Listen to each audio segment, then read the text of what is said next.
Southern people, my guys. I'm here to see Thuso Mathebe, who is an entrepreneur, he's an author, and a business owner. Guys, today I'm in Pretoria. Thuso will be guiding us through this whole process of growing as a South African entrepreneur, how he got where he is today. He'll guide us through the whole process. So guys, subscribe, like the video, and let us go visit Mr. Mathebe.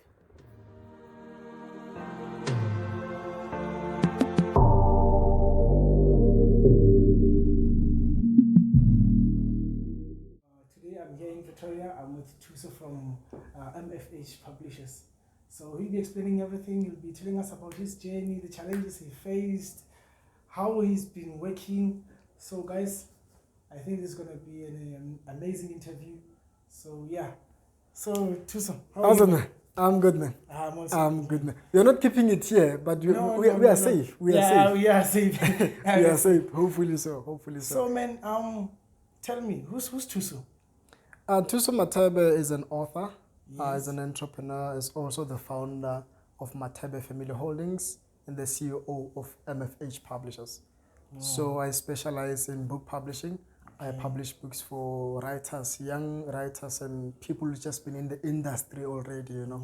Yeah, so that's what I basically do right now. And what inspired you to get into books? Did you go to school for this? What happened really? What inspired you?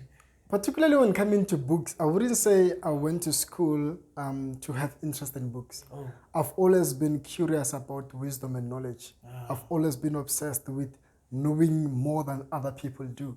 Not for the ego to say I know more than what other people know, but for the sake of knowing information that is going to be valuable for me. You know, so that's what I value most. I think knowing a lot of things, it kind of makes you an asset because you can specialize in different categories of things, right? So that's what got me into books, just curiosity, being curious about how things work.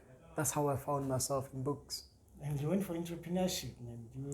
Entrepreneurship, it's something else, man. Entrepreneurship is really something else.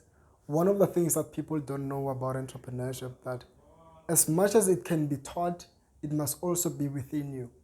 I can teach you how to sell, but you must also believe that you're a salesman. So it's an inside job before it become an outside thing where people can see it, right?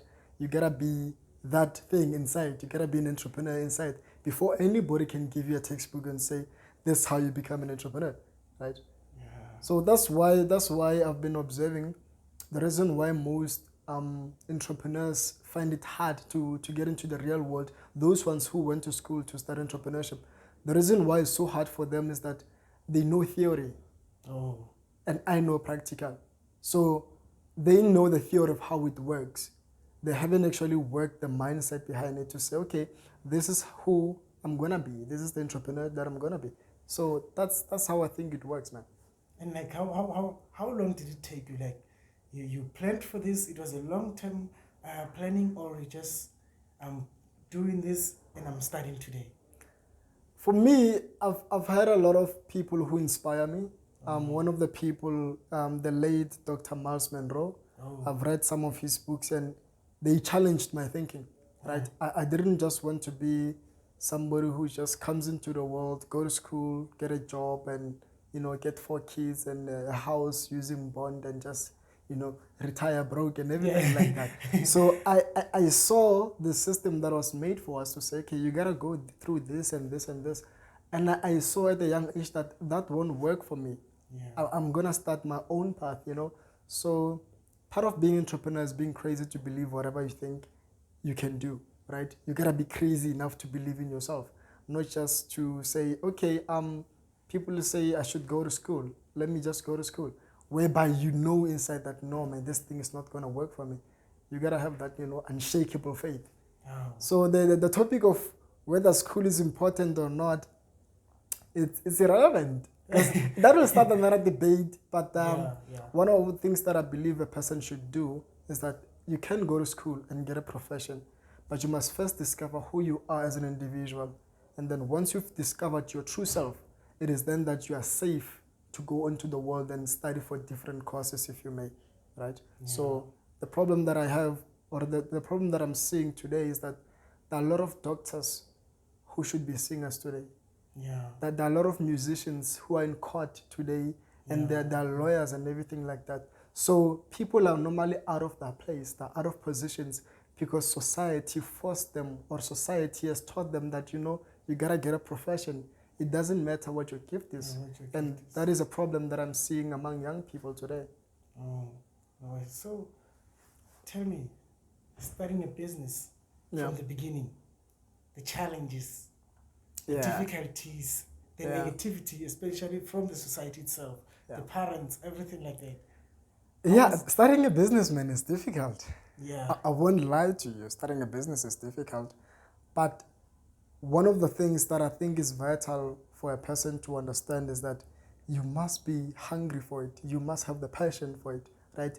If there is no passion in it, it won't work, right? It won't work, and you gotta associate yourself with only quality people. Don't just associate yourself with anybody, because believe it or not, during the whole day, you are busy selling your ideas to your friends and your co-workers or whatever. The thing about that is that if you don't have your own product or your own belief that you're going to sell to the world will sell you its belief, and you will end up thinking, no man, this business thing won't work, because sometimes people listen to the wrong voices. You gotta be willing to listen to the right voices. You gotta be willing to fail, so the problem that most people have is that they're afraid to fail. That's why they don't start business. They say, what if I fail?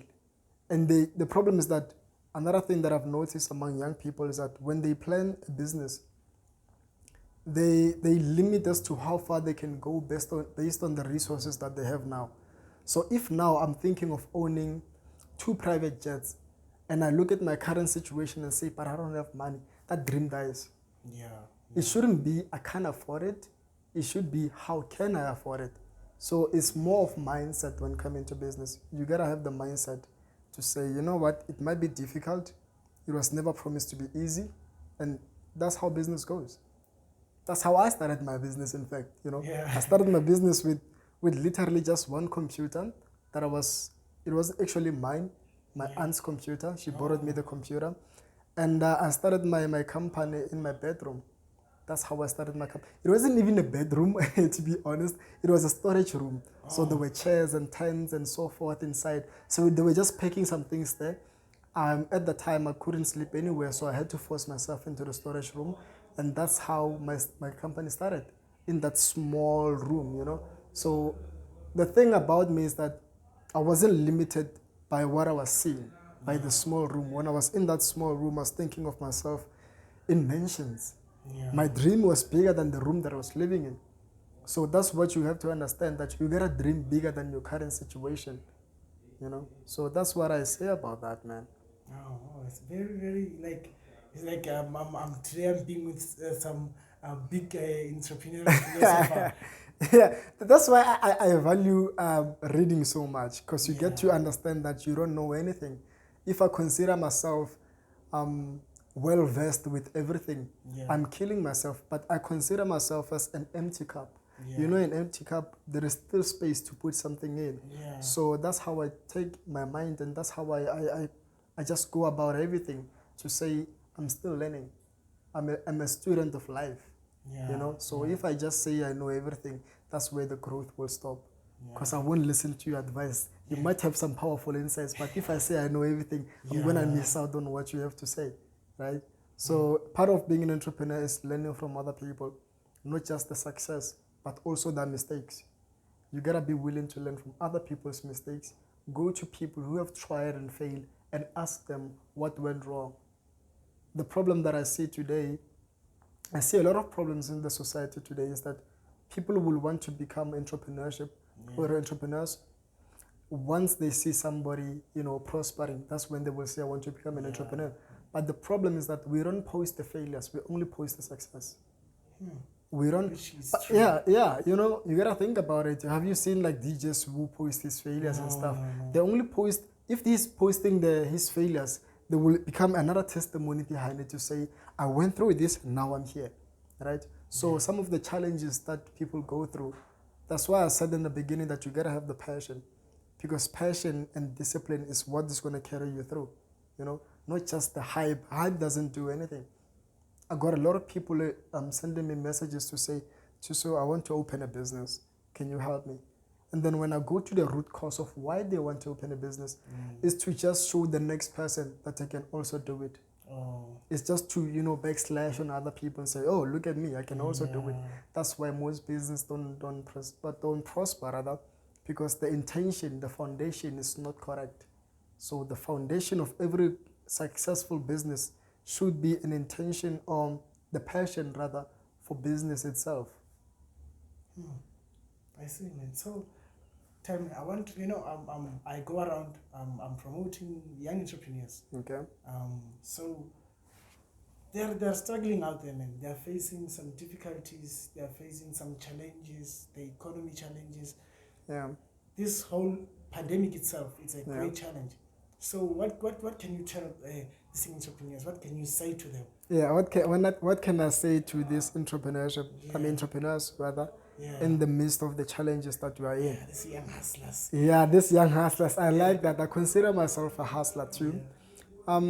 What I can say is that where there are problems, there's an opportunity. That's one of the things that people don't see. Where there are problems, there are opportunities. Because remember, I once told a friend of mine that if you want to be successful, don't chase success. You're going to die poor. Chase problems. Why chase problems? Because problems need solutions. Find a solution that you can solve in this pandemic that people are struggling with, and then build a business model around it.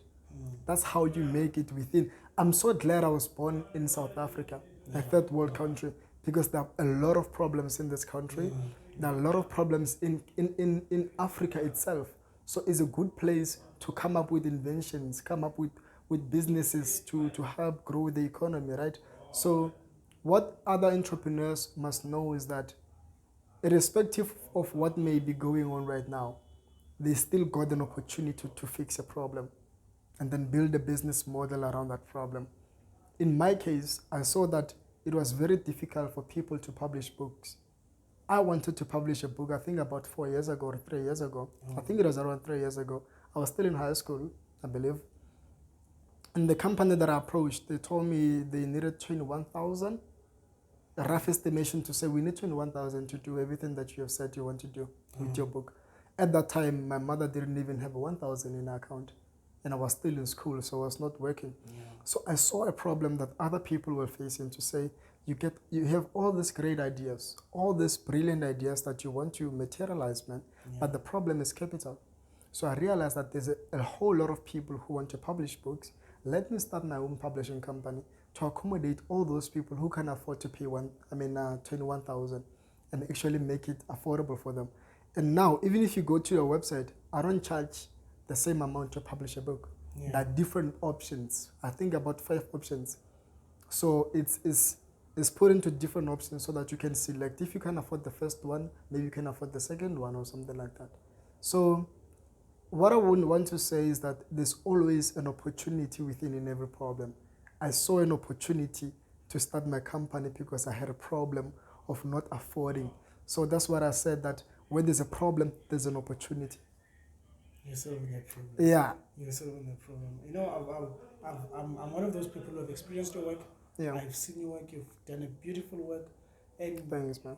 If there are other writers out there, authors out there who want to publish their books, I would definitely recommend them to you. Thanks, man. Definitely, Thanks, man. You've done a great job, and I'm in love with it myself. Yeah. And hopefully, maybe someday I'll publish a book. Hopefully so, man. Yeah, hopefully so. Because the goal is to get African people to read and African material to go onto the world. Yeah. So, how can people find you? How do they get to? So, how do they get MFH Publishers? If they can just Google MFH Publishers, it will show them where we are, our address in Pretoria. When they go to our website, mfh.co.za, they will find the contact details there. And there's also a WhatsApp button on the website. So if you just want to talk to us, maybe you have some questions, just press the WhatsApp button and then we'll direct us to one of our guys to help you right away. So you don't have to wait 3 days for a reply using email. No. Yeah, just instantly and then we are Plus, there. we are afraid of using mails these days because, like, you Yeah. know that mails take longer. Like, they don't really. Yeah, people sometimes have a tendency of not checking their emails, right? Yeah. So, and people receive a lot of emails, so that's what the problem is in that category. But as I've said, where there's a problem, there's an opportunity. Who knows? We might come up with a solution to that to say, whenever you get an email, this is the fastest way to receive it, you know. Receive it, yeah. But yeah, man. No, guys, like you've had Thuso, you've had I believe you've gained all the knowledge out there. And if you are facing any challenges, I'm believing that he's inspired you enough. I mean, I myself, I'm inspired right now. I'm willing to grow. Yeah. I'm willing to get enough knowledge. I'm gonna go out there, meet people like you, hopefully, Yeah. and also try to inject myself with enough knowledge so that I can also And inspire associate others. yourself with good quality people. Yeah, those kind of things. So, Thuso, it was Thanks, a great pleasure meeting you. It's a Thanks, great man. honor. Thanks, and man. I'm hoping to meet you someday We'll talk soon. in the kingdom of success. Where we get We'll talk soon. And that's another topic, but let's just leave it as to what we define as success. My definition of success is not the same as yours, you know. So we can't just say success is one thing, because we all describe success differently depending on what our background is. It normally determines how we define what we may say is successful or not, you know. But that's another topic for another day, man. We'll talk. Man, I'm inspired by your work. Thank you so much, man. Thanks you for coming over, man. Thank you so much for Thanks, man. being with us today. Hopefully, I hope this helps all other black young entrepreneurs out there. It motivates them, and I just want to see us, you know, this generation. I want to see us successful. I want to see us growing. Yeah. Like you've said, you've indicated yourself, growing is something which is infinite. Yeah. You never stop There's growing. always space for growing. Yeah, you always keep going on. So thank you, man. Thank you for coming over, man. Thanks, man. Thank you.